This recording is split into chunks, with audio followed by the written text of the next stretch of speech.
the phrases that you think everybody agrees with, and then you realise as you get older, I suppose it's one of the many elements of getting older, you realise as you get older that they don't. So I would have thought when I were a lad, I would have thought that the phrase, it's one rule for them and another rule for the rest of us, would annoy everybody, you know, particularly when you're talking about the people in charge.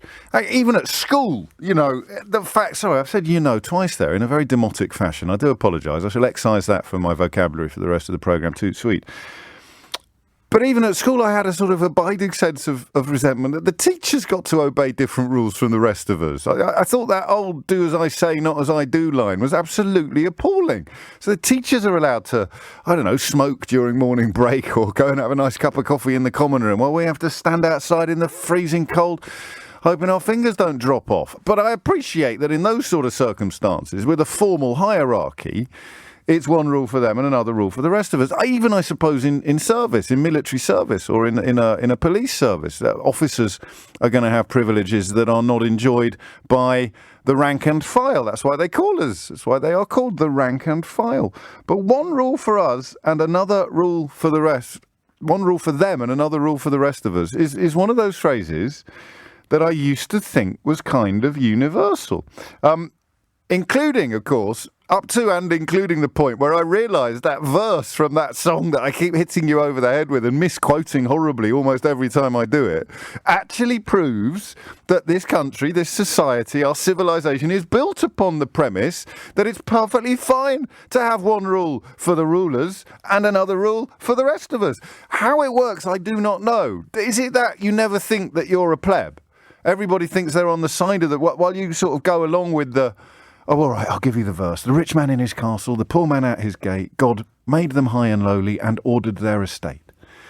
That has replaced the Martin Niemöller poem now for my most frequently repeated little verse designed to highlight bigger social truths. But there it is. There is proof. You'd sit at school, back when I was hacked off about teachers having more privileges than pupils, we'd sing that at school.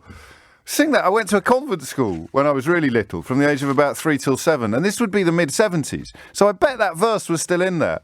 God made... No, I won't sing it. But the idea that there is one rule for the rest, and I don't know, I'm never going to get unanimous agreement, am I, that this is not a very good way to run a country.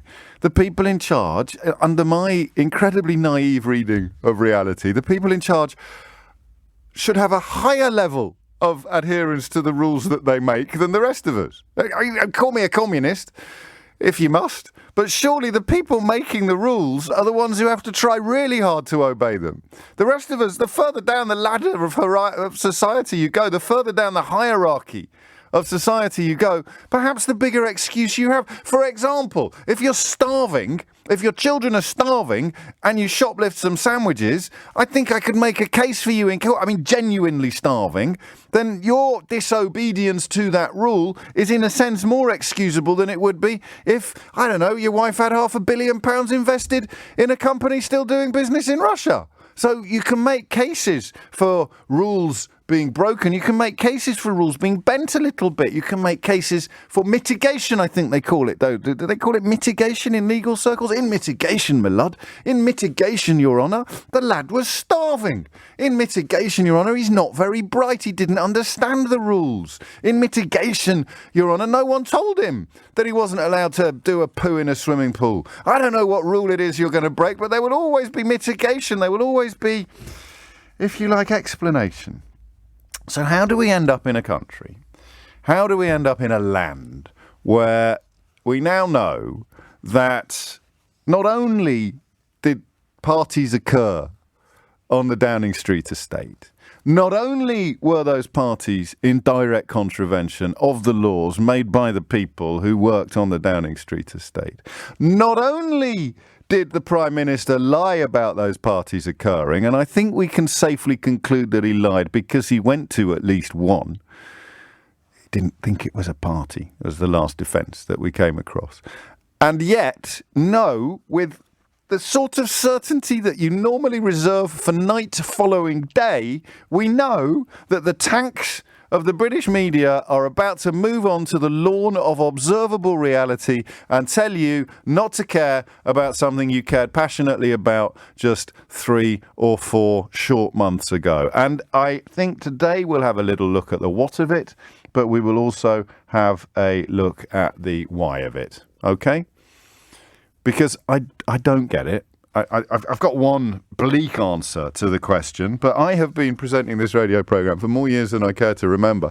And not long after I started, Boris Johnson became Mayor of London.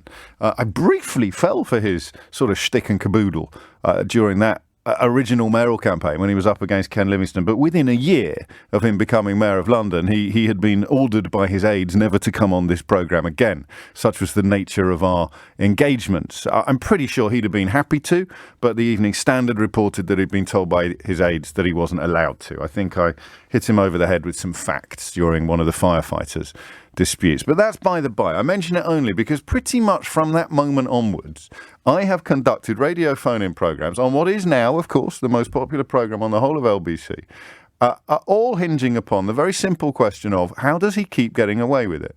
What is it about this particular politician that allows him to ride roughshod over the rules, the regulations, the standards that every other politician in living memory has either been held to or been harmed by? What is it that allows people to say, oh, well, I couldn't go to my grandma's funeral, but if Boris Johnson wanted to go to a party and then lie about it, that's absolutely fine by me.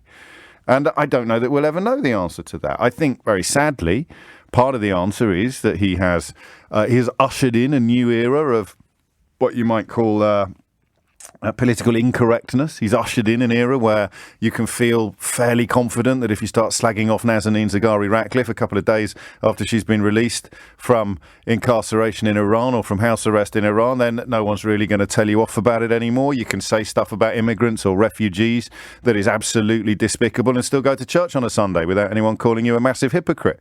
You can, in other words, engage in the sort of stuff that during the 80s and the 90s we'd managed to successfully quieten in public discourse. But of course Boris Johnson comes along with his pickaninny smiles, his smiling pickaninnies and his watermelon smiles, his letterboxed Muslim women and his all the rest of it, and suddenly it's okay to be like that again. And if you've spent a couple of years or a couple of decades feeling a little bit disgusting and dirty in the corner of the room, suddenly you're feeling fantastic again. I get that bit of the deal. I understand that, payoff for the prize, but is it such a heady brew that he serves up, this permission to be intolerant and unpleasant again in public? Is it so heady and intoxicating that you surrender the most basic of rules? Would you care to go back to December of last year, and then we'll run through the chronology of corruption that has led us to where we are today? Mr. Speaker, may I begin by saying that I understand and share the anger up and down the country at seeing Number 10 staff seeming to make light of lockdown measures. And I can understand how infuriating it must be to think that the people who have been setting the rules have not been following the rules, Mr. Speaker, because I was also furious to see that clip. And Mr. Speaker, I apologise unreservedly for the offence that it has caused up and down the country, and I apologise for the impression that it gives. But I repeat, Mr. Speaker, that I have been repeatedly assured since these allegations emerged that there was no party and that no COVID rules were broken, and that is what I have been repeatedly assured. So, classic Boris Johnson modus operandi part 1, blame it on the little people. I have been repeatedly assured that there was no party. He actually lives there. Everybody else just works there. So this is happening in essentially his home. But he has been repeatedly assured that there was no party. Of course, if it turns out that there was a party, he can blame it all upon the people that repeatedly assured him there was no party, including Allegra Stratton, who was the woman who resigned in response to the clip that was just being talked about there, at which point Boris Johnson was still denying that there had actually been any parties. Today, no fewer than 20 members of Downing Street staff have been fined for attending attending parties. He said that in the House of Commons. This stuff used to matter. Why doesn't it matter anymore? 0345 6060 973. Classic Boris Johnson modus operandi part 2. What can I say that just gets me to the finish line? And then by the time we're over the finish line, I'll just cross my fingers, talk about something else, and people will stop caring about the fact that I've clearly broken a bond of trust at the very least and the law at the very worst. Answer? Well, just deny it. Deny it, deny it, deny it. So think about this. Even if your Boris scarf is tied so tightly around your neck that your eyes are out on stalks and your face has gone puce, just think about this for a minute. Number one, there were no parties. There were no parties. Number two, there were parties, or rather, there may have been parties, but I definitely didn't go to them. You wouldn't buy a second-hand car off this man. Number three, there were parties. I did actually go, but I did not realise I was actually attending a party. When I blew out the candles on my birthday cake and my interior decorator was having a glass of Prosecco in the corner of the room, I didn't realise I was attending a birthday party. I mean, everyone has that at work, right? Everyone at work, often on their birthdays, has a glass of champagne with their decorator and blows out the candles on a cake at a time when everybody else, if they'd attended their grandson's birthday party, would have been doing so from the wrong side of the patio doors. I don't know where to start today. Well, obviously I do, because I've got to 10:15 without drawing breath. But I don't know where to start the next bit of the programme. I don't know if today is the day to do a how does he keep getting away with it? Why do we? I don't know whether it's another day to point out that we have been so gaslit and groomed by our billionaire-owned newspapers that you are now getting ready to argue it doesn't matter that a Prime Minister misled the House of Commons. Because eventually nothing matters. Eventually we inhabit a sort of a kind of Gobi desert of morality where nothing matters at all because you have put your backing behind this man to such a degree that there's nothing he can do that will make you remove it. And that's fine if you're a punter, if you're a member of the public, if you're a voter, you've got things to worry about, you've got bills to pay. But if you are a member of the media or a member of the Conservative Party, today is the day that something dies. Today is the day that something really precious and valuable perishes. Today is the day that you wave goodbye to the idea that the truth matters. And I hate to tell you this.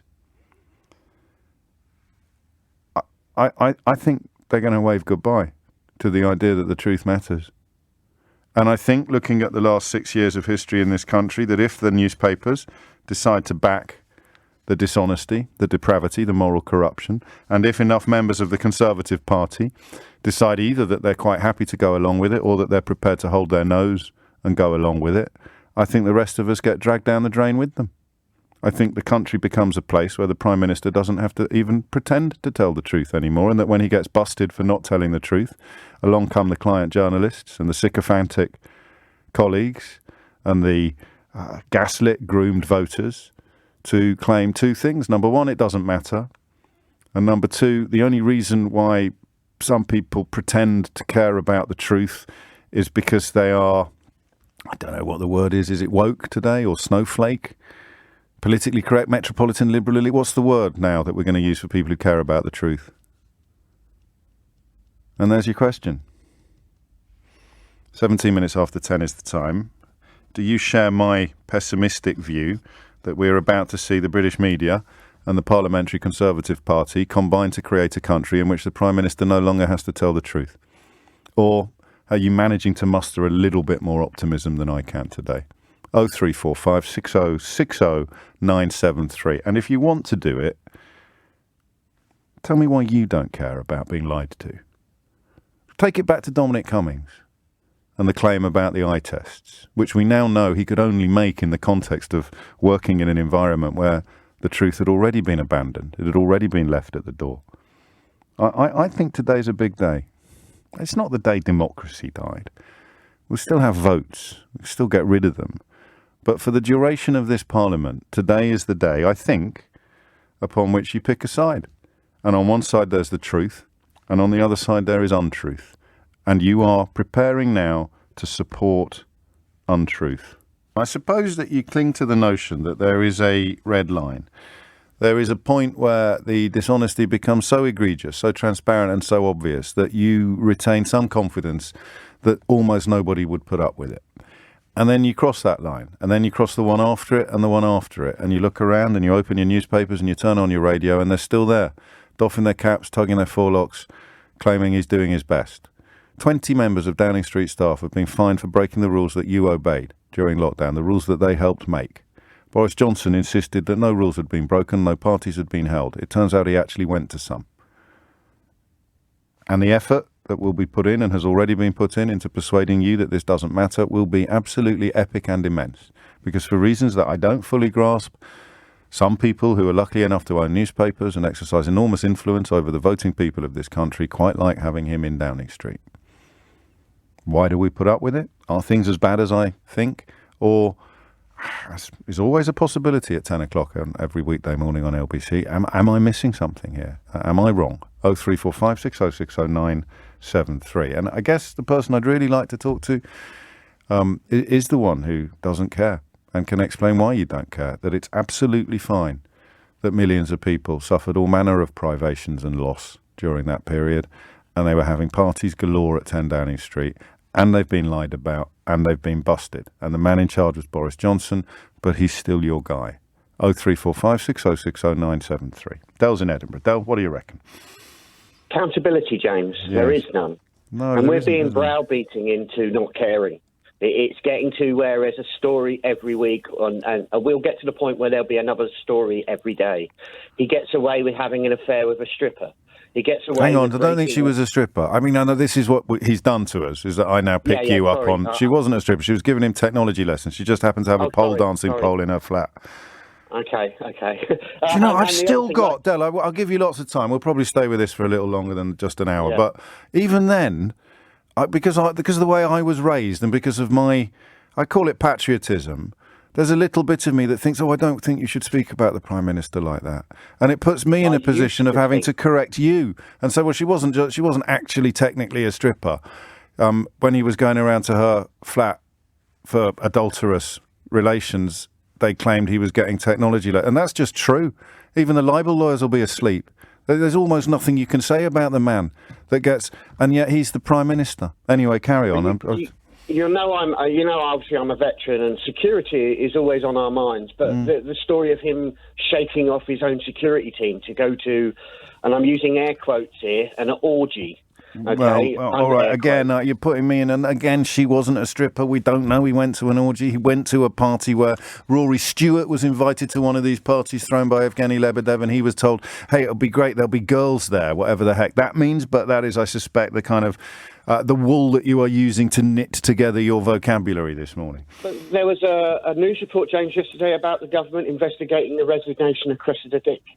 Okay, in the times that, where on the other foot they're using P&O, okay, they're now saying that she was unfairly forced to resign. And it's a juxtaposition of both stories where they're saying there's an unfair dismissal, yet there's 800 workers get sacked, and, well, maybe there's not a lot we can do about it.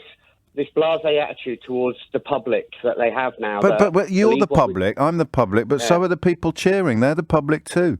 There would be people listening now who attended, who first saw their grandchild through patio doors, who couldn't go to care homes to visit their parents, who couldn't celebrate enormous milestones, couldn't attend funerals, and they will still be thinking, oh, he's my guy. He's my guy. We lost my brother's mother-in-law last year, yesterday.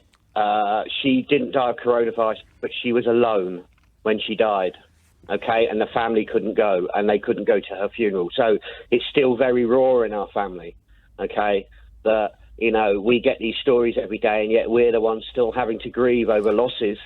Do you want to have a quick speculation on what the other lot get out, the people who were getting upset about ploughman's lunches yesterday? What did they get out of their support for Boris? And what's the payoff they get that people like you and I just can't quite understand? To use a modern terminology, they're Karens, aren't they? They just need ability to shout and scream. Because personally, I feel these people won't be hearing 10, 15 years' time. Society changes. I and I don't think know that that's a major true. problem for them as well, James. Yeah, but they obeyed the rules for the right reasons. They did the right thing for the right reasons, and the bloke that they salute, the bloke that they tug the forelock to, not only rode roughshod over the rules, but he lied to their face about it. And I think part of the answer, Del, is about the increments, the boiling frog analogy. If you'd gone straight to this, they'd be just as outraged as we are. But because and Brexit, unfortunately, is a huge part of it, because many people are still not ready to admit how awful that's going, and how right the people who predicted the awfulness have turned out to be. That's just unfortunately counting. That's not even an opinion. Have a look at why the UK is the only country not to be part of the global economic bounce back at the moment, post-COVID. The OBR have told us why. The government's own independent Office on Budgetary Responsibility. And it begins with B. So that's going to be part of it, but it can't be all of it. If it happened overnight, if we went from having a country where politicians who get caught lying to the public get into trouble, to being a country where a politician lied to the public, he would have got into trouble. But it's happened by degrees. It's happened like the amplifier knob on Spinal Tap, and we've gone way past 11. 10:28 is the time. Kim's in Bermondsey. Kim, what do you think?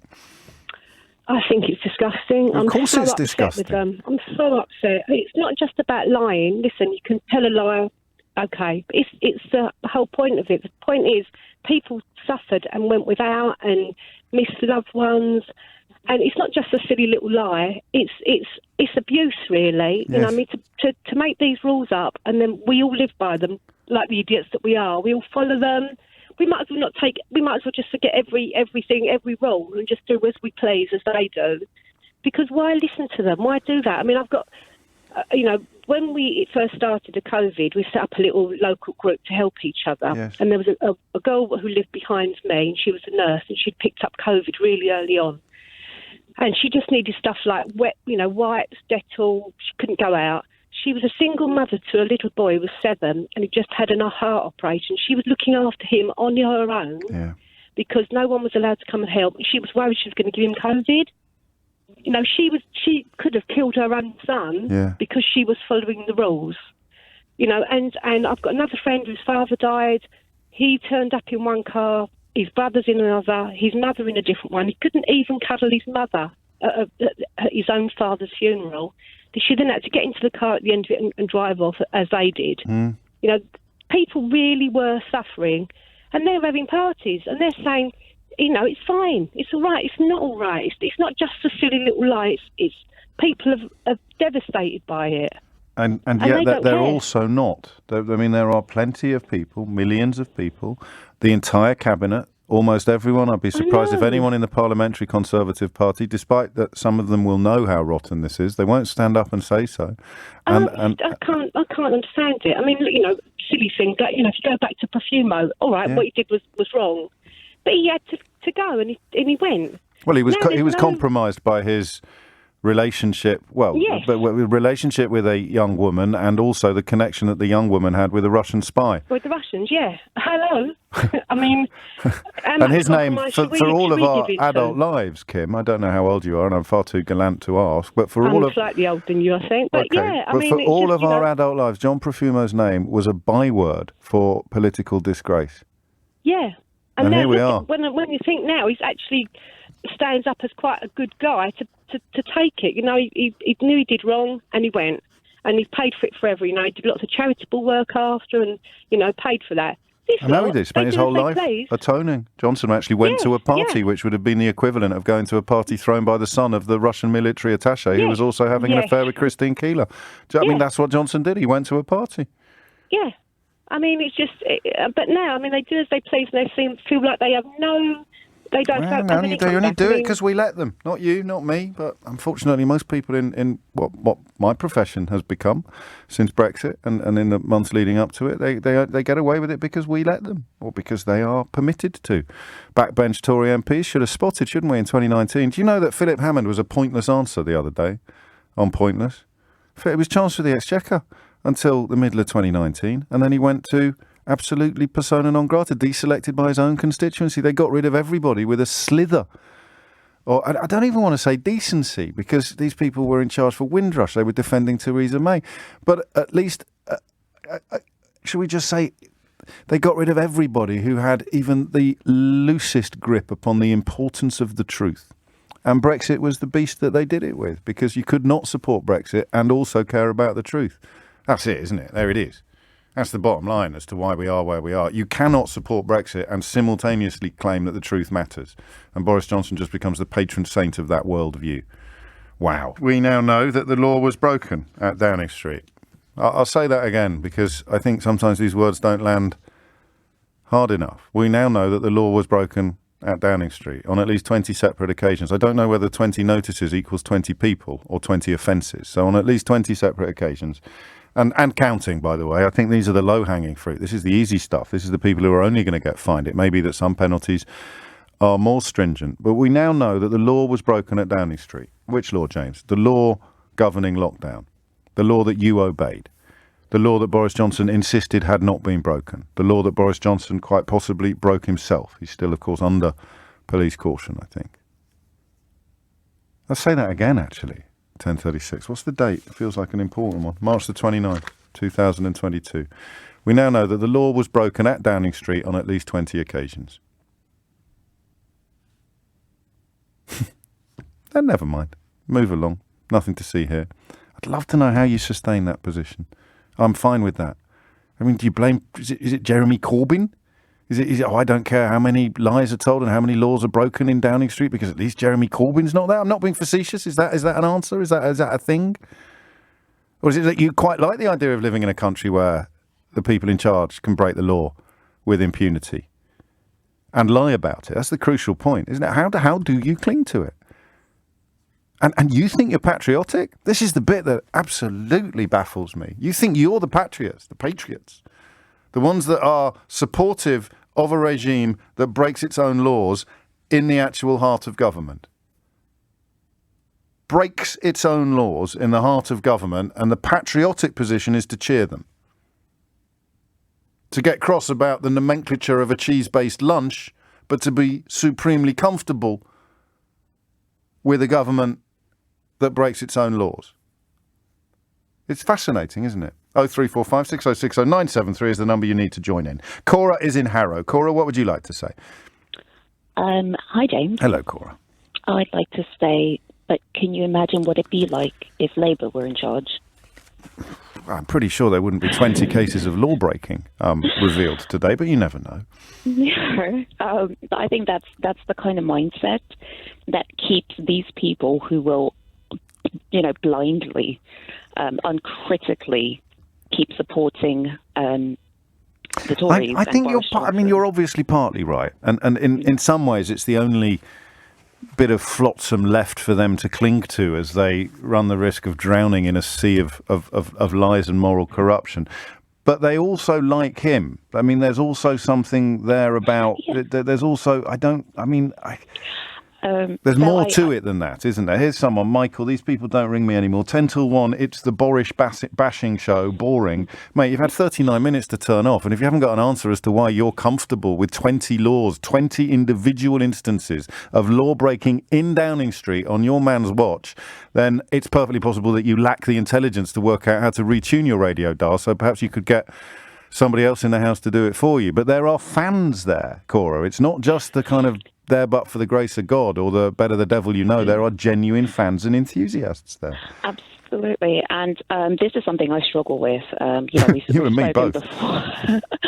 As someone of colour, as a woman, I've never understood the Boris Johnson thing. I look at him and I just very think, briefly. I'm very sorry, but I did fall for it very briefly. It was I thought he was funny. I didn't really know much about the background. The Spectator hadn't turned into the absolute sewer that it's become in recent years. I don't know. I just fell for it a bit. Yeah, I think that happens. It happens to the best of us. But I have spoken to a friend about it who has explained that. What he thinks is that it's like tribal. Well, it is tribalism essentially. And if you're someone who has been having a rough time, yes, for a period of time, and then you see all these minorities coming up, and they're suddenly getting things, yes, and when they get things, it feels like you're having things taken away from you. And so if you have this person who's basically saying that you're right to feel like these horrible minorities are doing things to you by getting rights. That makes you feel something. So when we read like that the next election is going to be fought on, and this may not be true, but I read it at the weekend, it's going to be fought on woke grounds, and you wonder what the hell is that about? You realise it is going to be having successfully persuaded people that the European Union was their enemy, and successfully persuaded them not to pay enough attention to realise that was a massive lie. Just look at what Ukraine's ambitions involve at the moment when it comes to freedom and sovereignty. They now need to come up with a new enemy in order to spook people into voting against their own interests, and it's going to be people who stick up for the dispossessed, the discriminated against, and the minorities. They're your enemy. Gosh, the good guys are the bad guys. Yeah, and that is, I think, part of it. And of course, you can't admit that, which is how you end up claiming. Let me read you one, Marx in Wandsworth. While you keep banging on and on about Brexit in each and every programme that you host, mate, just check the trade figures. Look at the OBR's account of why we're the only country in the world not to bounce back from the COVID slowdowns. It's not necessarily always about financial measures or comparisons pre and post Brexit. Perhaps it's a sense of taking back ownership, which is priceless, says Mark. Ownership of what, mate? Ownership of what?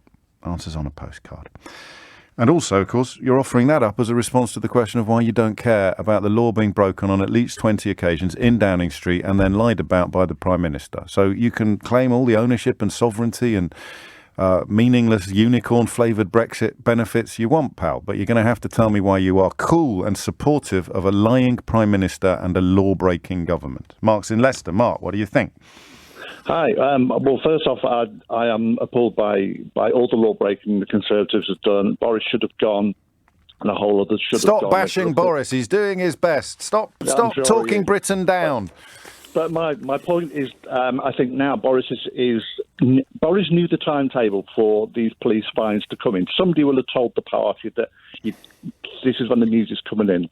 Are you sure? Are you sure? He's now starting to use Ukraine. We've already had Jacob Rees-Mogg saying the Partygate is just fluff. Yes, we have. That's true. Now we have Boris saying that he wants to send tanks, but no British tanks, because ours are too far away. Is that true? And he would have known full well that Macron will have said no. He'd have known that. So Boris is basically saying, I want to send tanks and I want to do it. Well, Zelensky has had very warm words to say about the UK government's military support of Ukraine. And it's very important when you're a critic of footballification not to fall victim to it yourself. This is a caution to myself as much to you, Mark. But Volodymyr Zelensky has praised the UK and Boris Johnson for providing more military support to Ukraine than pretty much anybody else, certainly anybody else in Europe. We're still lagging behind on sanctions and, of course, on refugees. But on the military side of it, one side of the triangle, he deserves credit, and you have to give credit where it's due. Yes, and he has praised, but this is enabling Boris to say, like, he hasn't done as hard on sanctions, but by saying let's send tanks, he said I want to be tough on them, but let's not talk about the sanctions. I want to be tough on the war, so let's get Zelensky saying nice things about me to keep Partygate. No, do you know what? I'm going to be in the unlikely position here of defending him against you. He is not sending troops, he's not sending troops, but he's not offering military support to Ukraine out of self-interest, largely because he was doing it long before, or the UK government was doing it, before he became Prime Minister and long before Partygate came a thing. Absolutely, he is going to try and use it as a reason why we shouldn't get cross or we shouldn't get serious or we shouldn't demand action over the law breaking at Downing Street. Absolutely he'll use that. He'd use anything to distract from responsibility for his own actions. But I think it's important to let Zelensky have the final say on what Boris Johnson in person and the British government in particular has done with regard to military support for Ukraine, as with the caveat that on sanctions on sanctions, of course, the tragedy is that we can go further than other countries because we were much more embedded with filthy Russian money than any other countries. Another Rees-Mogg faux pas. I don't know whether you saw this. When Rees-Mogg started trying to boast about the fact that we'd frozen more Russian assets than almost the combined total of the European Union and America. And bless his little cashmere socks, he didn't realise that was because there were more assets here to freeze, because we'd thrown open the doors of London and beyond to kleptocrats, people who'd robbed the Russian people blind. But I guess, as I've said it before and I'll say it again, if Jacob Rees-Mogg spoke like an extra on EastEnders, literally nobody in this country would think he was clever. All guidance was followed, was the claim by Boris Johnson. We now know that the law was broken on at least 20 occasions in Downing Street, at the heart of government, where the people who were either breaking these laws or standing by while colleagues broke them were in charge of setting very strict COVID rules that you and I were told would save lives. And then, in the same building, they were broken. And a significant part of the country I'm not going to say 52%, but I just did, will be desperate today to persuade themselves that it doesn't matter, or that it is somehow a price worth paying, or that the alternative is worse, and that having 20 crimes committed in Downing Street and a Prime Minister still under police investigation is exactly what you voted for, exactly what you wanted, and exactly what you want, because ... And it is those dots that I'm most interested in addressing. Brian is in Swansea. ... Brian. Hiya, James. How's it going? Pretty good, mate. What's on your mind? Good. So a lot of the time I actually don't agree with you, but I always think it's good to listen to someone else's opinion. Give me the big thing you don't agree about, just before we crack on. Well, there's various things. I think you're quite left, and I'm more central. And what does that mean, more though? Liberal. You know how it works. I always like to know what you mean by when we use words. Yeah, you're a bit more patient with things, and you're against patience. No. What do you mean then, Brian? Well, I just wanted to have an honest conversation with you. Well, we are now. We're starting off with the things that you disagree with me about, and so far we've got patience on the list. Well, just a lot of the conversations that you have on the show. That's all I meant. Yeah. So what do you disagree with me about? So talking about today, the leader of the opposition... I'm going to insist you come up with at least one example of all the many, many things that you often disagree with me about. Oh, no, I just meant in general conversation. I know, yeah. So let's just have one example. Okay, like today. I don't agree. Well, let's run through it. Was the law broken on 20 different occasions? Yeah, I agree. Was Boris Johnson right when he said? Was Boris Johnson right when he said all guidance had been followed? No, and so what are we disagreeing about? What are we disagreeing about? I disagree with the Conservatives and what they've done. But what I think is that the opposition is that bad, and you're talking about the truth. And the leader of the opposition yesterday couldn't say whether a woman has a penis, and he refused to answer it. And this is what you're holding up in response to the fact that the law has been broken 20 times in Downing Street. Would you like me to help you out? I mean, I'm going to let you off telling me what it is that you disagree with me about, because when you say patience, the ploughman sandwich, for example, you keep going on about this ploughman sandwich today. Yes, and it's a ploughman's lunch, mate. It's a ploughman's lunch. If you put it in a sandwich, why rename it then? It stops being a sandwich. Well, the landlord of the pub said he was doing it for fun. Oh, he's doing it for fun. Okay, then, yeah. So so he's done it for fun. You downplay the fact. The landlord of the pub, the bloke that did it. The people on the right, or the Daily Mail readers that you always say. The bloke that did it said he was doing it for fun, and you're here to complain about a joke now. Wow, it seems that jokes can be quite serious these days, isn't it? A joke about cheese. A joke about anything. A joke about cheese. You're on national radio getting cross about a joke regarding cheese. I'm not getting cross, buddy. I'm not getting cross. All right, then. So why have you brought it up as an example of something that we disagree about? Because you keep bringing it up today about the ploughman sandwich. I don't think the name of it is important. I don't care what it's called. So why rename it? Because you care what it's called. Anyway, let's go back. Let's go back to Keir Starmer. Okay. And the question about the difference between the biological definition of a woman and the legal definition of a woman. Okay. So you know that they're different. Yes.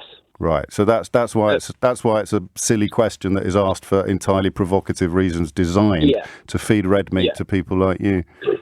So just in a sentence, having an opposition that's pro IRA as well. Yes. Okay, but that's not true, is it, Brian? You're Brian. I'm James. That's not true. Okay, so let's just talk through. Let's run through the simple question of why Keir Starmer distinguishing between the biological and legal definition of a woman for you is more important than the law being broken 20 times in Downing Street? That's all I want from you now, mate. I wouldn't say it's just that alone. I'd say that's the example you've brought to the party. So let's just focus on why that is more important than the law, the actual law. I won't patronise you by explaining what the law is. The actual law, the laws that I think you probably obeyed, and if you didn't, then people you care about did, and loved ones. So the actual law was broken on at least 20 different occasions, and you think that Keir Starmer's understanding of the difference between a biological and a legal definition of the law, as a lawyer, the definition of a woman, you think it's more important? His opinion on it. Yeah. His opinion on that is... No, I want your opinion. Your opinion on why it's more important. Yeah, I'm going to give you my opinion if you let me talk. Yeah, I will do. My opinion is that is his attitude towards that opinion is more important for me than what the Conservatives have done. But it's not. Let's just pause there. Let's pause there. His attitude towards that opinion is more important for you than what the Conservatives have done. Those are the words that you actually say. Can you unpack that? It's all I'm trying to say. It's not just that one. I think we've got. Well, let's pick another one then. Let's pick another one then. Okay. The fact that Jeremy Corbyn was leader of the he's not in the Labour Party anymore, Brian. So let's pick another. Let's talk about people who are actually in the Labour Party. MPs voted him in. Yes, but he's not in the Labour Party. And Labour MPs didn't vote him in, Brian. He got banished for anti-Semitism. Brian, Labour MPs didn't vote him in. Labour MPs desperately tried to get rid of him on many occasions. This is the problem, my friend, with obsessing about penises, is that you end up being... I'm really not there. Well, you brought it up. I didn't. You brought up cheese and penises today. And now you're demonstrating an almost weapons-grade ignorance of what happened when Jeremy Corbyn was leader of the Labour Party. You're downplaying my opinion. No, mate, I'm laughing at your opinion. It's not important what you think, Ryan, because it's not important because... No, I'm asking why you think that is more important than 20 individual cases of law breaking, to which you responded by saying it's not just that, to which I said, well, what else is it? And then you talked some gibberish about Labour MPs electing Jeremy Corbyn, so we'll pass on from that because that's embarrassing for everybody. You've brought up cheese and penises, so now I want to know what else do you put on the other side of the scales? Because here are 20 examples of law breaking by the current government, by members of the current government. 20 specific examples of law breaking, and you think Labour is worse because... Labour is worse because obviously they're so left that I can't... What does that mean? What does that word mean? Well, it's a whole range of things on a whole range of Go on then. topics. Don't mention cheese or penises. Just give me the whole range of things. Well, they just downplay everything. For example? It's a whole range of things. Go on then. You keep saying range of things. You can't name one. It's their principles on a lot of things. Yeah, go on. Give me one. Give me your favourite. Like on jails, for example, like giving them lenient sentences and stuff like that. Judges give sentences. Yeah. Not Labour politicians. Try again.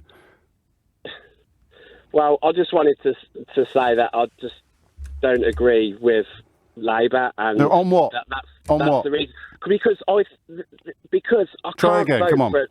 I'd just like you can do another this. opposition. Yeah, go on. What don't you agree with them on? In there.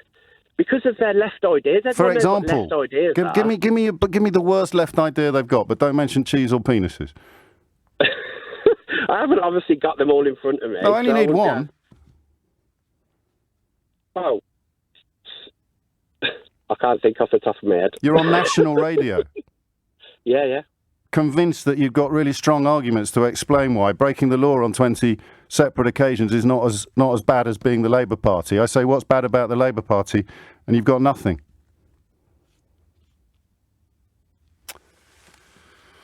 There it is. Sometimes you wonder why I obsess about right-wing media, right-wing newspapers, and the fact that I'm sure Ryan is a perfectly decent lad, but look what they've done to him.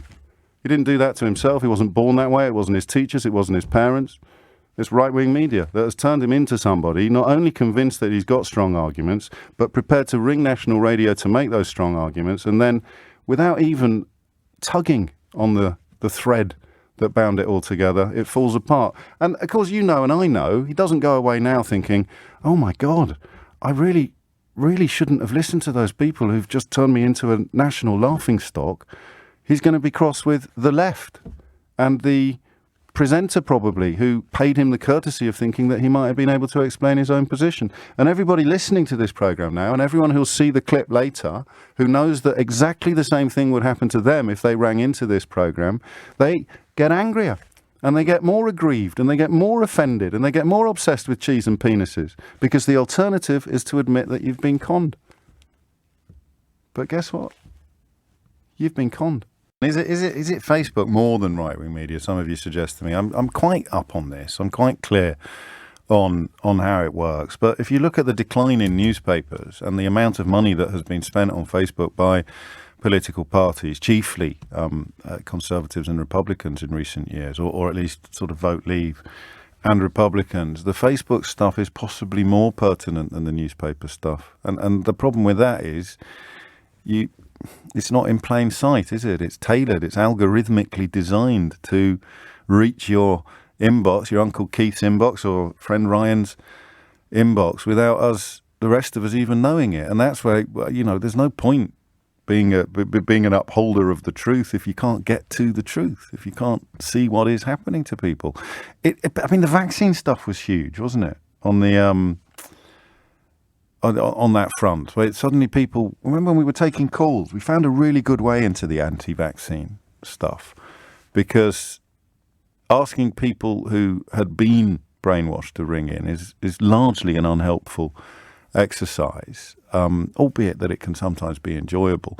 But speaking to people who've watched it happen, and Facebook kept coming up again and again and again and again, Facebook and YouTube actually, again and again. So you're in this algorithm, you're down the rabbit hole, and it just keeps feeding you and feeding you and feeding you until the next thing you know, you are absolutely convinced that the go-to guy for your medical advice is a presenter on GBBs. It is incredible. And that is, again, as much about clips and YouTube channels as it is about newspapers or anything else. But I don't know. I wonder if the last caller is subscribing more to sort of Facebook and YouTube type media than to newspapers or broadcast media. I'd still like to know what else we disagreed about.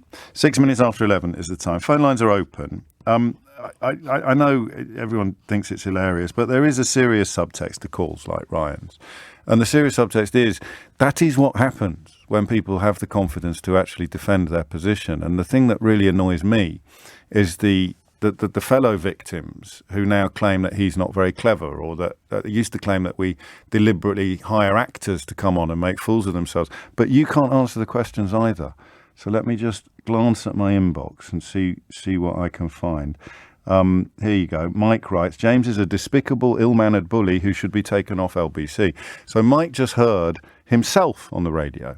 He just heard precisely the same positions that he can spout in a completely ill-informed and baseless fashion without ever being challenged, because he doesn't, ever obviously conjure up the courage to ring into a programme like this, or indeed to speak to anybody, or possibly in his private life. People just can't be bothered to argue with him. They go, all right, Mike, you sit in the corner ranting about cheese and penises. But then he hears his own position reflected on the radio. I hold up a mirror. Or Ryan holds up a mirror. Mike sees himself in it and he gets cross with the mirror. Gets cross with me. Doesn't get cross with himself for believing this crud. And he certainly doesn't get cross with the politicians or the media figures that have turned him into cheese and penis man. It's tragic to watch. Absolutely tragic. Why do I care so much? Well, because these people control elections. These people get persuaded to vote to leave the European Union, and the rest of us have to go with them. These people get persuaded to vote to keep Boris Johnson in Downing Street. These people get persuaded not to care about the fact that he's presided over law breaking on at least 20 separate occasions and then lied about it. And that affects us all. All of our democracies are damaged by cheese and penis people. All of us suffer in this way. And of course, there's plenty of people in the media as well who pretend to care about cheese and penises a lot more than they actually do. I've told you a million times before, there's a gender-neutral toilet 18 paces from this microphone here. But the number of times you've turned on LBC to hear people ranting about gender-neutral toilets without mentioning that they've just been in one is legion. And why does it matter? Well, it matters because they take you to places. The votes take us all to places. You can't opt out. Think of Scotland and Brexit. You can't opt out. That's why it matters. That's why I bang on about it. But today, I do wonder whether it is more about Facebook and YouTube than it is about the Daily Mail or the Sun. 8 minutes after 11 is the time. I've got a few phone lines back now. 0345 6060973 is the number you need. I guess I want to know if there are any reasonable arguments now for waving this through. OK, the law's been broken 20 times and Boris Johnson lied. He insisted that it hadn't been broken. We know that he attended gatherings himself, but the original lie was that the guidance had been observed at all times.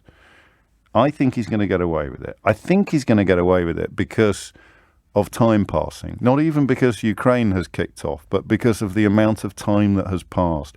When Jacob Rees-Mogg came out and described it as fluff, I think he'd give a speech to the laughably misnomered Institute of Economic Affairs, or Herbert's Anonymous, as we prefer to call it on this programme, in which he joked about it. And that tone deafness, that, of course, from the man who described the victims of the Grenfell Tower fire as being lacking in common sense, that tone deafness, that sort of callous indifference to shared humanity is the mark of many members of this cabinet, but not all of them. And how you go along with it, what do you get in return, especially the ones who are wealthy, the ones who've got a few quid? You can almost conjure up, if not sympathy, then empathy for the ones who think, well, hang on a minute, if I walk the plank or if I speak up, I could lose my job and I've only got the income that I earn as an MP. But the ones who've got, I don't know, imagine being married to a woman who had £500 million invested in a company that's still doing business and pulling blood-soaked money out of Vladimir Putin's. Oh, hang on, you don't have to imagine that. He's called the Chancellor of the Exchequer. Why do they? It's ambition, isn't it? Those of us who would fall off the edge if the wheels came off, those of us who can't afford to reach the finish line of life unless we carry on working, we don't quite get it. We sit here thinking, well, surely you could stand on, but it's ambition, it's power. It's not just money, it's power and money. So why do they put up with it? Because they think they might have a crack at the big job next, and the power is what seduces them. And how do they get there? They get there by using people like kind of fuel almost for the engines of their ambition. People like Ryan, just shovel him up and chuck him in the furnace so that their choo-choo train can go that little bit faster towards the gates of Downing Street. And when they get there, in Boris Johnson's case, they preside over law-breaking on a scale that this country has never even contemplated before, let alone seen. And you're cheering it, or you're going along with it, or you're waving it through. And I've got no beef with you. I've got no cheese with you. I just wish you'd stop.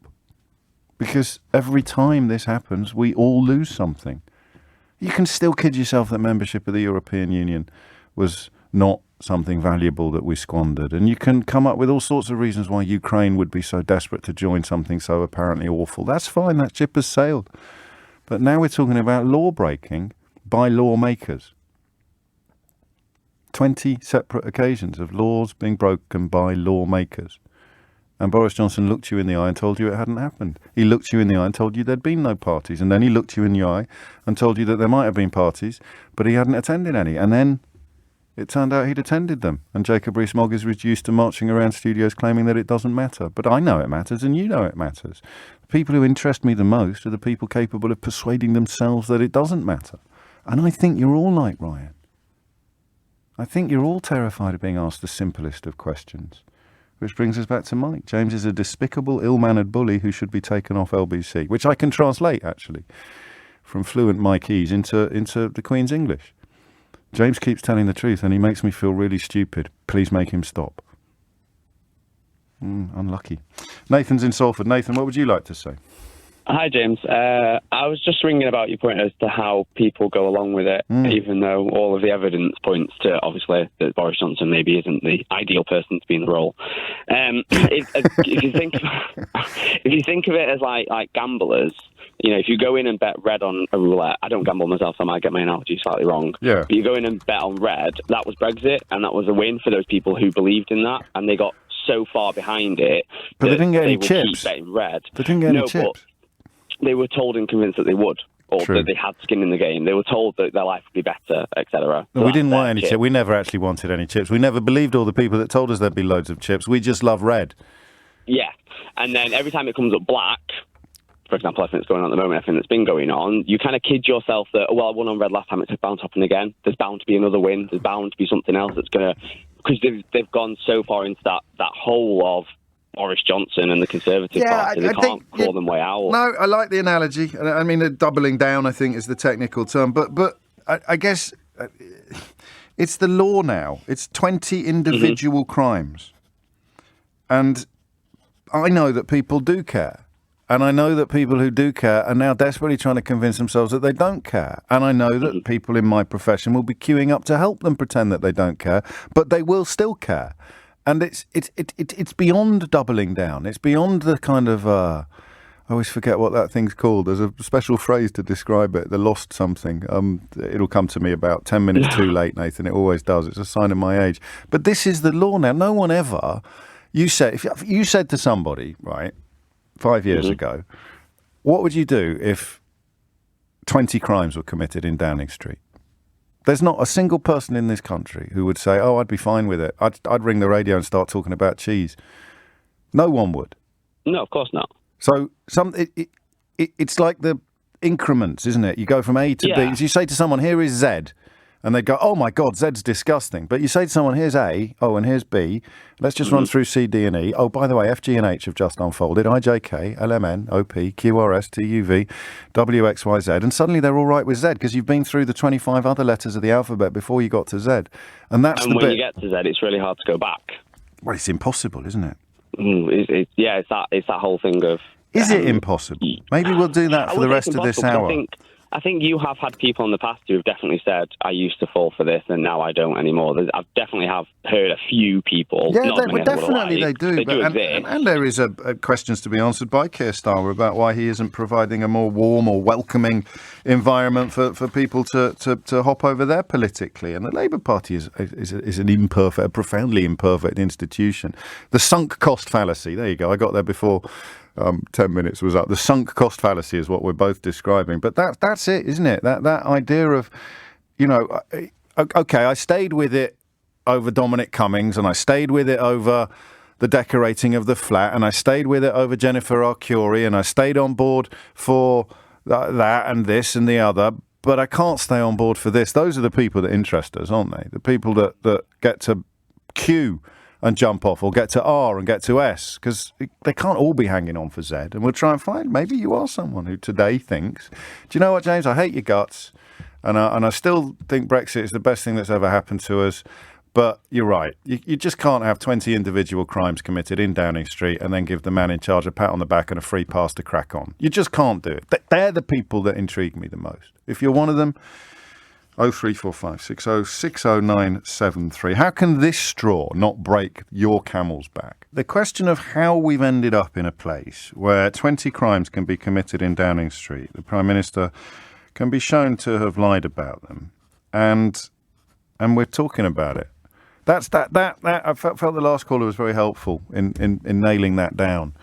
The A to Z process. So if I had said to you, okay, if I had said to you 5 years ago, or even perhaps even 2 years ago, don't forget that Priti Patel had to resign over lying to Theresa May regarding secret meetings with the foreign government. We still had standards then. Amber Rudd went over mistakes that were not entirely hers. I think it was either she'd inherited them from Theresa May or she'd been given duff information by civil servants. Priti Patel went. Amber Rudd went. So it's only, let's go back to the middle of 2019 when Boris Johnson became Prime Minister. So was that June 2019, was it, that election? So let's say let's take May 2019. Well, no, let's keep it simple. Let's say 3 years ago, almost to the day. So March of 2019, okay? Just pause now. Have a little think. If I had said to you in March of 2019, 20 crimes committed in Downing Street, Prime Minister lied about them, what's the punishment? What would you have said to me?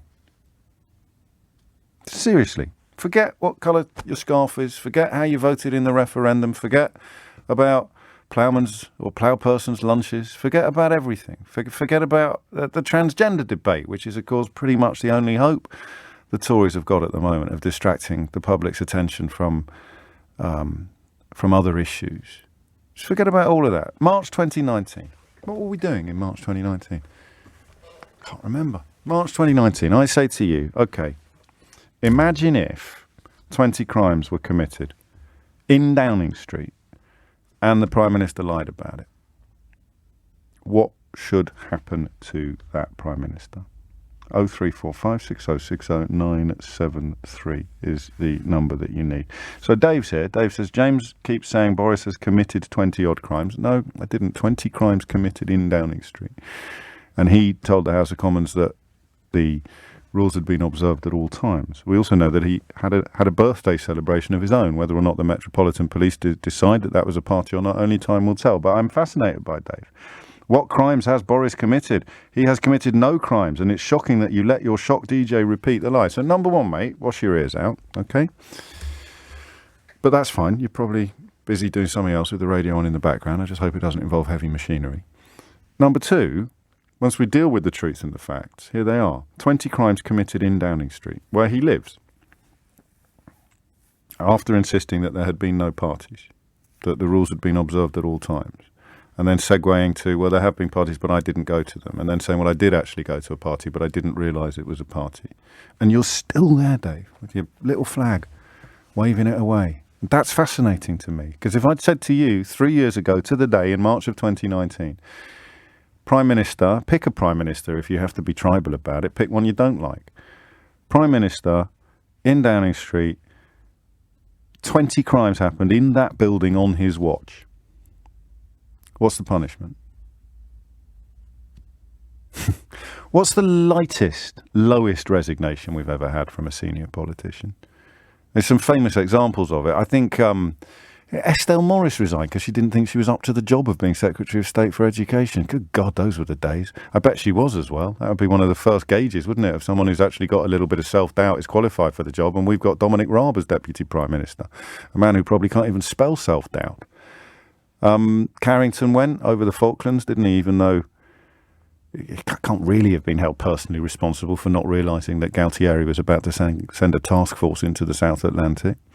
Probably Amber Rudd in recent times was probably the lowest criteria, lowest threshold resignation. But there we are. 20 crimes committed in Downing Street, and Dave's cool with it. I wonder, Dave, how many it would have to be for you not to be cool. 25, 30, 50? There's been 700 crimes committed in Downing Street in the last 6 months. 700 crimes committed while the rest of the country were obeying the laws that had been made. Is that too much to bear, or are you cool with that as well? 24 minutes after 11 is the time. Charlotte is in Maidstone. Charlotte, what would you like to say?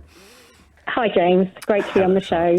Big fan of the show. Thanks so much for taking my call. Thank you for coming. My point, I guess you just said when everybody else was following the rules, and, I'm not one to victim blame, and I completely agree with everything you say about the brainwashing and gaslighting of the government. Yes. And the media.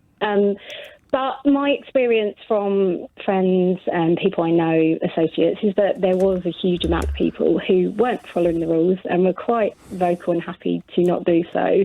And I think that percentage of people would marry up with those that are cheerleading Boris at the moment. I think that, it excuses the behaviour that they carried out during the pandemic when the rest of us were, really sacrificing everything.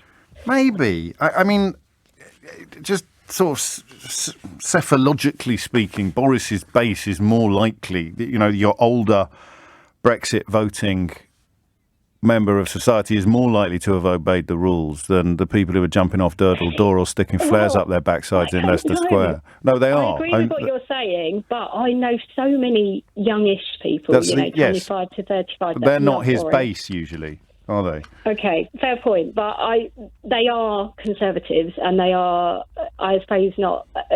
I don't like using the class terms, but they're the kind of working class conservatives that you might call. Well, but then you'd wonder why weren't they cross with him about making the rules in the first place? Well, I think they were. I think they were all furious at the time, and then they went about doing what they wanted. And some of the behaviour I saw from people I knew, I thought it was disgusting. I barely left the house, was scared to walk into Tesco, the homeschooling with my children, even though I could have got them a place at school because my husband and I both work within education. Yes. People were making up stories so they could get their kids into school, even though it obviously could spread the illness to the teachers and teaching assistants. I don't know. I I just feel like it was a huge thing to me. Maybe it's just the circles I move in. Well, I it could don't know. be. I mean, and the circles I move in professionally as much as personally don't tally with what you experienced. I think an awful lot of people who were very, very conscientious about their coronavirus caution are fully paid up members of the Boris Johnson cult. I really do. And that's what they're the ones that interest me the most, is that they're the ones that couldn't attend their friends' funerals or couldn't go to see their mum in the care home or couldn't be visited in the care home, and yet still today, learning that the law was broken on at least 20 separate occasions, they're still on board. That's still on board the bus. That's the bit that baffles me most. I mean, that is a fair point to make, and I suppose it does all link in with the Brexit idea that you talk about regularly. I think people do struggle to admit being wrong, and also to, when they see something in themselves, to reflect upon it. I've got a lot of empathy, and I always struggle to understand other people that don't think how awful something could be for somebody else. I sit here every day now trying to understand people that I can't agree with or understand. And unfortunately, as you say, sometimes the answers are not flattering, and that can sometimes make the situation worse. You could get Dominic Raab turning up on another LBC programme telling lies about you, claiming that you think all Brexit voters are stupid or racist, when you don't. You just think they've been mugged by people like Dominic Raab. And you've got enormous sympathy for the victims of mugging. It's the con men we reserve our contempt for. The compassion is reserved, of course, for the conned. And I mean, I wish we didn't have to talk about it all the time. But if you're not paying attention to either global trade figures or the situation in Northern Ireland, then you're part of the problem, I'm afraid, not part of the solution. It is coming up to 11:29. I'm going to stay with this, but I want to move it in. I want to just look at that A to Z element of it. This fascinates me. And I wonder if you could tell me whether or not you did have a dropping off point. So if we start in March of 2019, when if I had said to you in March of 2019, if a Prime Minister presided over 20 individual crimes by his own staff on the Downing Street estate and then lied about it repeatedly to Parliament and the public, what should happen to that Prime Minister? You might say what sort of crimes. Possibly you'd say what sort of crimes, and you'd frame your answer according to that. But I don't think you actually would. 20 crimes that merited punishment from the Metropolitan Police, a fine. Okay, so 20 crimes committed. 20 times the laws they made, they broke. And the Prime Minister lied about it. What should happen to that Prime Minister? I don't think anybody would answer, well, he should be fine to carry on as before. You might say, not what crime, you might say what Prime Minister. And I would say Gordon Brown, and you'd say, get rid of him now immediately. And then I'd say Boris Johnson. You'd say, oh, no, that's absolutely fine. But then, of course, you just need to look at your own reactions to realise how tragic that is. David Cameron. Yeah, get rid of him. Boris Johnson. No. Boris is doing his best. It's only 20. It's only 20. Imagine if someone else had been in charge. It would have been at least 34. It's only 20. I think he's done a great job managing to keep the parties on the down low. Keep them in the 20s. I don't get it. But if you did have a dropping off point, 0345 606 0973. What was it? How did the spell break for you? There's the question. Got there in the end. It's only taken 90 minutes. How did the spell break for you? For me, it was the firefighters. For me, someone would have been paying more attention at the time, but it's been a while. There's a bloke sitting in the studio called Brian something, and he was head of LFEPA, head of the London Fire and Emergency Planning Authority, one of the earliest fully paid up members of the Boris Johnson cult. And remember that I'm pretty sure I voted for Boris Johnson in that first mayoral election. So the scales fell from my eyes pretty quickly. And he was sitting there defending manifesto breaks. Brian Coleman, his name was. He was sitting there defending breaks with manifesto pledges about what was going to happen to fire engines and fire stations. And then we went to the break. I hadn't been in the job that long. We went to the break, and he turned to me when the microphones were off and said, do you really think that Boris Johnson doesn't know exactly what's going on? As if because he was a politician and I was a member of the media. And LBC in those days was quite right-leaning. And he thought that we'd have some sort of cosy, off-air conflab about the truth that we weren't sharing with the listeners. Do you really think that Boris Johnson doesn't know exactly what's going on with fire stations and fire appliances? And I said, well, you told me that he didn't, or you've just told... And so I turned to one of Keith's predecessors. Gather round, children. I was halfway through a story. So this fella turns to me after he's been defending the cuts that were coming to the fire service after I think the campaign was conducted on a promise that there wouldn't be any cuts, no fire stations would be closed and the number of fire engines would not be reduced. And then lo and behold, it was. And Johnson claimed either not to know about it or not to, I think he claimed not to know about it. And his defender was in the studio essentially supporting Johnson's line. And then the lights went off, the microphones went off when we went to the news. And he said, do you honestly believe that Boris Johnson doesn't know exactly what's going on? And I was quite a naive little snowflake. You can tell I was a naive little snowflake because I voted for Boris Johnson to be mayor of London. I thought it was quite fun. My background was in showbiz journalism. I don't know how I ended up doing this for a living any more than you do. In fact, I'm fairly confident you sit there for 3 hours every day wondering how the hell I ended up doing this for a living, as do I occasionally. But anyway, I've become a little bit more political as the years have passed. And so I said to one of Keith's predecessors, I said, have we got that on tape? Let's play it out after this news bulletin had finished. Now, a word to the wise, we don't record the stuff that happens when the lights are. Do we do it now these days? No? Well, it's all changed a bit since the cameras came into the studio probably and all that malarkey. But we don't even record it. And I knew that. I was being a bit of a cheeky little chappy, you see. And the fellow went absolutely tonto. He started marching around the studio. He marched into the production studio demanding this and demand. And I just sat there and thought, do you know, maybe this country isn't quite the country that I thought it was. I know he's only the mayor of London, but and then the Evening Standard rang this bloke up and he claimed, he's a bit like Mike who was tweeting a minute ago calling for me to, did I get the time wrong as well? Yeah, just keeping you on your toes though. It's 25 minutes after 11, but if the clocks had gone even further forward, it would now be 25 minutes after 12. So just bear that in mind. All right. And now it's 37 minutes after 11, obviously. So, and then this fella got in a taxi. He claimed he'd got in a taxi. Evening Standard rang him up and he was very rude about me. It was one of the first times that people were rude about me in the newspapers. And he was saying something like, even my taxi driver was complaining about how rude he is and how much he and the taxi driver got in touch, actually emailed me. It's in the days before Twitter. I got an email off the taxi driver with the receipt saying I was the taxi driver who picked him up in Leicester Square, and I didn't say any of the things. Was it Leicester Square? Were we in Leicester Square by then, or was it in the last place? Anyway, that was for me the moment the spell was broken. I thought if the people that are shilling for him are people like this, then that's not a bus I want to be on. So ding, ding, ding, off I hop. I wonder why the spell broke for you. No shame in it, I'm afraid, however hard people try to pretend that there should be. And remember that the right is always looking for new recruits, the left is always looking for traitors to expel. Oh my God, he voted for Boris Johnson 14 years ago, stone him! That's unfortunately the sort of pollution that the Labour Party has been infected by in recent years. But for you, what broke the spell for you? Because I'm pretty confident that if it didn't break when 20 crimes were committed on his watch, then it probably never will. And that's what frightens me. That's what frightens me. Andrew's in Coventry. Andrew, what would you like to say? Oh, hi, James. Hello, good morning.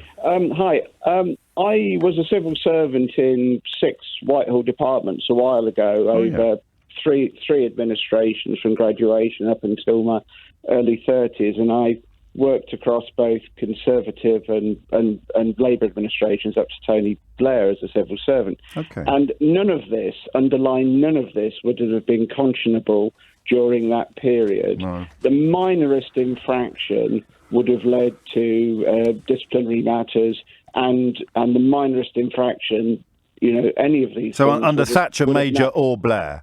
And Blair. I was a civil servant for under the three, working in big Whitehall departments. And I think the difference is that there's a perception of public duty and service. I think the additional difference was that people had a discipline and an attitude that would A, call it out, and B, deal with it. And what has gone wrong over the preceding years is this, and singularly this, that scrutiny doesn't matter, and scrutiny without teeth is effectively meaningless. And that affects everything. It affects the way that people operate within public service. It affects the standards. And what it does, it enables dreadful behaviour, and that dreadful behaviour itself just spreads like wildfire. But I'm disgusted. I'm disgusted as well, but I'm intrigued now. What would have So how would it have worked previously? Because it sounds as if you might be putting some of the blame at the feet of the civil service. I'm not. I'm not at I didn't. all. Good. I'm glad. I'm not at all. It's the political management. It's the good chap theory of government, isn't it? It's the belief that we can self-regulate and we will never have anybody. It's a bit like what went wrong with Donald Trump, is that the founding fathers never foresaw a president of such unparalleled depravity. And it's nothing to do with civil service standards, which I still laud. Yes, but they're going to have a problem with the civil service next, aren't they? The judiciary, the civil service, anybody who might step in and provide the moral compass that they've thrown out of the window, they're going to have a problem with moving forward. And then those people will have their careers and livelihoods threatened as a result. And I think it goes to the point that you've just mentioned, that nobody envisaged having political management, people in office who would produce standards, because the standards are only as strong as the overall acceptance of them. And once the people in charge or voted in do not accept them and produce them, then you get this. And then this, unless it's stopped now, gets worse and worse and worse. And the basis of our democracy. That's really beautifully explained, and quite unemotionally as well, which I think is really helpful. Because if they won't impose the standards on themselves, everything's at stake, isn't it? Or even on each other. Even on each other. You should have a cabinet minister coming forward now and resigning and saying, "I'm terribly sorry. The law was broken 20 times. I was obeying it. This lot weren't. I'm going to have to resign." Well, I think if I may, because I know you've got other callers, but if I may say something else, the devolution's been really interesting, because in actual fact, the devolved authorities, I think by and large, have shown a greater degree of standard adherence because they're new than the Westminster Parliament and the Westminster government has. And I think the ability to scrutinise there and to deal with deliberate miscreants is greater, whereas the Whitehall system actually is, in standards terms, is as leaky as a rusty bucket. And I actually think... But it's happened very quickly. I know you trace this back to the sort of early noughties, but I would remind you of Amber Rudd relatively recently doing the right thing, and Priti Patel being forced, obviously very reluctantly, dragged kicking and screaming to resignation by Theresa May. But that was less than 5 years ago. Well, it is. But you mentioned Priti Patel, bullying and that thing has become permitted behaviour. Permitted behaviour. Can you believe that? No. And I actually think I forgot about that. I run out of examples. Well, I have. I mean, I'm so surprised and disgusted by this. But I actually think, to cut to the quick of it, what's the solution in a sort of Socratic dialogue sense? What's the solution to it? And I actually think that agreed constitutional reform is the solution to it, where you actually delineate rights and responsibilities for ministers and public servants, and that does away with the informalities and appointing somebody to monitor your standards, and then the chap resigns because he does. So you actually need a delineation of rights and responsibilities, and this could be Supreme Court led or judge led. But you actually need that delineation now, because if you don't, it gets worse and worse. And if you don't, then you get the sort of dreadfulness that you saw in the Capitol with Trump, where there was no delineation of rights and responsibilities at all, even with the American Constitution, and that happened. Now, this could happen here unless we actually have a delineation of rights and responsibilities. And I actually think that Keir Starmer, probably with his approach, and I'm a supporter of Labour, I support him. Yes. But that's not the point. I actually think that this delineation is going to be clear, because you can't have these sort of sloppy, stern monitoring bodies or people monitoring standards. You actually need that delineation to occur, and you probably need something like a speakers' conference of all parties to agree on this now.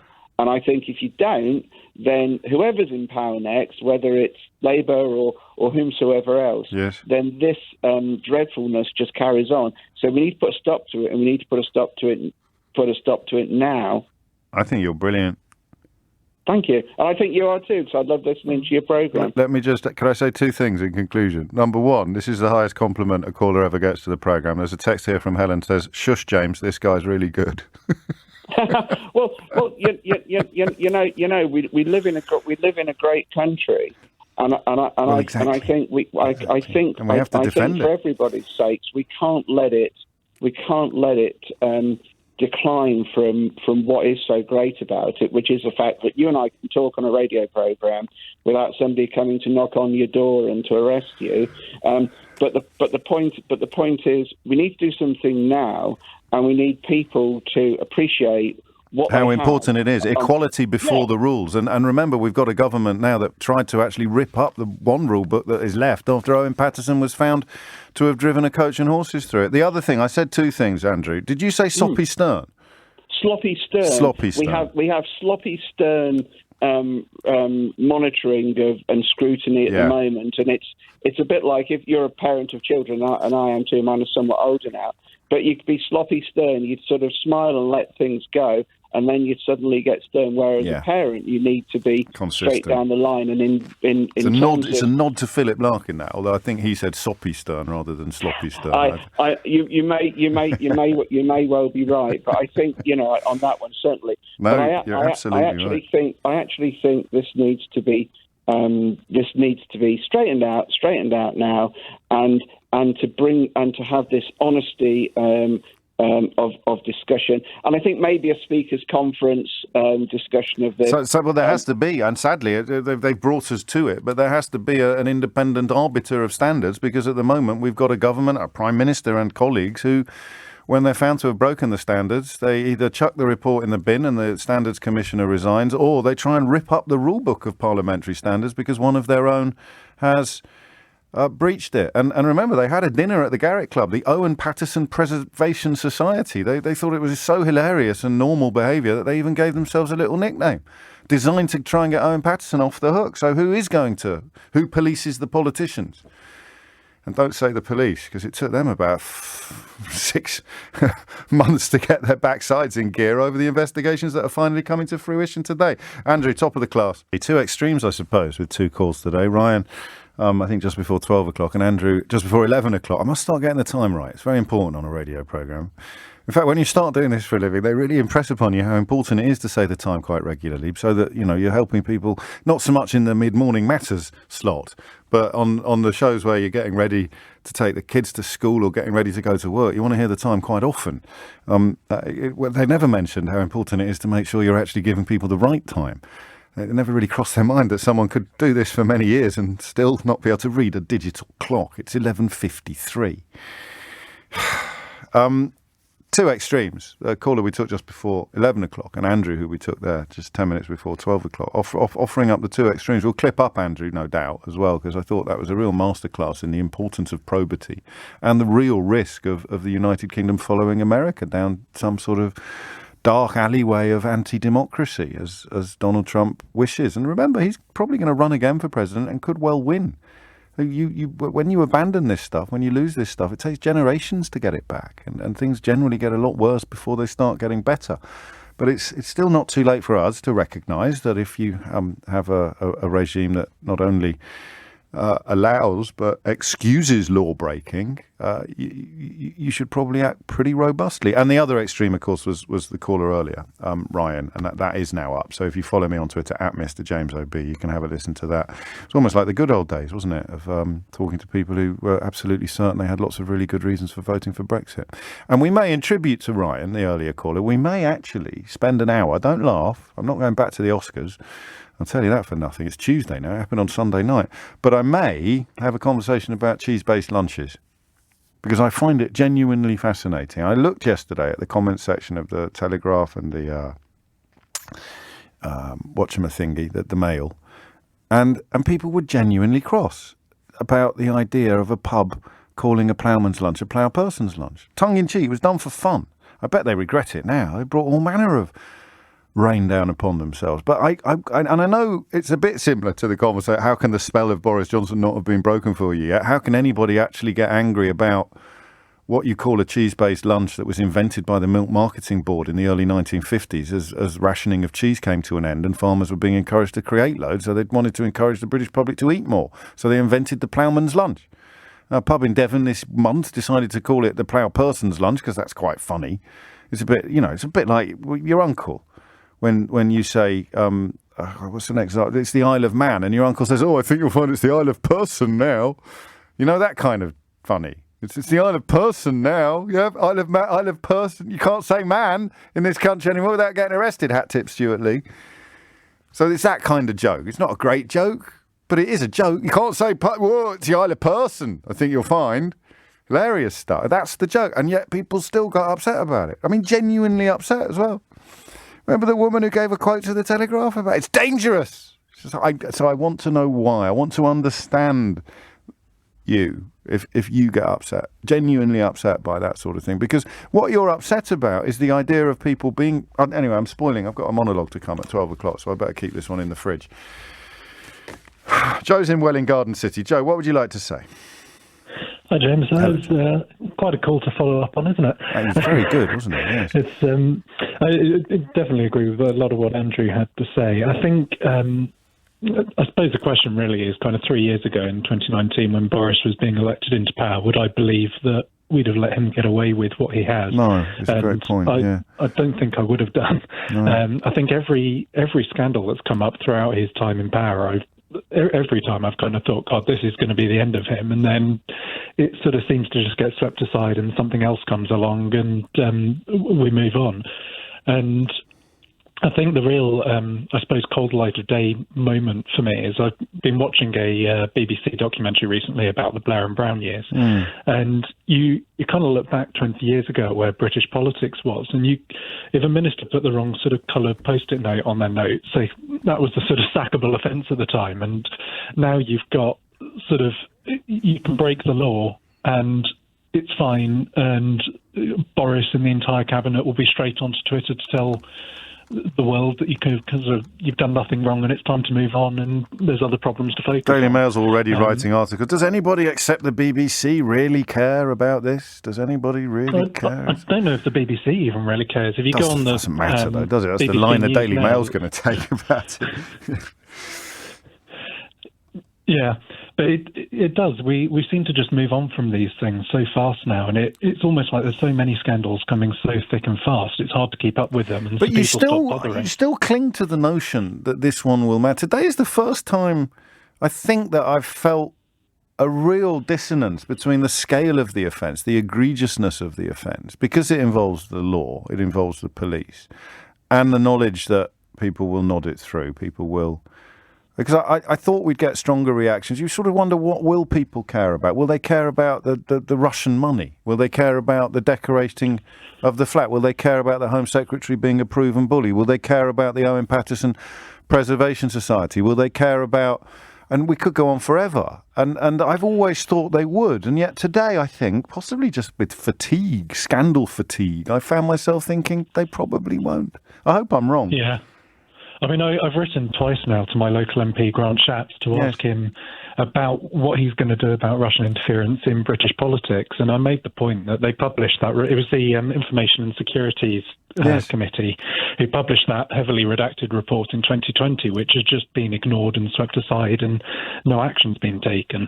And I've had no response from Grant's office at all on that point, and I've always had very prompt responses on every other query I've sent to him, and it starts to make you wonder what's going on that they don't want to talk about. And what are they hoping that we won't care about even if it ever does come out? Because that's the other bit that we miss. The longer the gap between revelation and response, the easier it is to get away with it. So the extension of these investigations and then giving it to Sue Gray and then the Metropolitan Police deciding to get involved. At every stage there, a little bit of bandwidth gets lost because we can only care so much about so many things at any one time. And you're right, by the time the Russia report is ever published, if indeed it ever is ever published unredacted, and we find out the full extent of it, it'll be Jacob Rees-Mogg will be touring around the place calling it fluffsky and claiming that none of it matters. It's all just fluffsky. So what if we were in bed with all manner of dodgy Russians? It's all just fluffsky. The real people of this country don't care. They care about happy fish and blue passports. And you sit here and you wonder why I get so engaged in it all. And the answer is because I honestly think we're all better than this. I honestly think that people who've been persuaded to think that Rees-Mogg is clever, or that Boris Johnson is trustworthy, or that fish can be happy when they swim out of French waters into British waters, or the colour of your passport matters. I honestly think that we're all better than that, and with just the right encouragement and help from the right quarters, everybody can end up on the right page.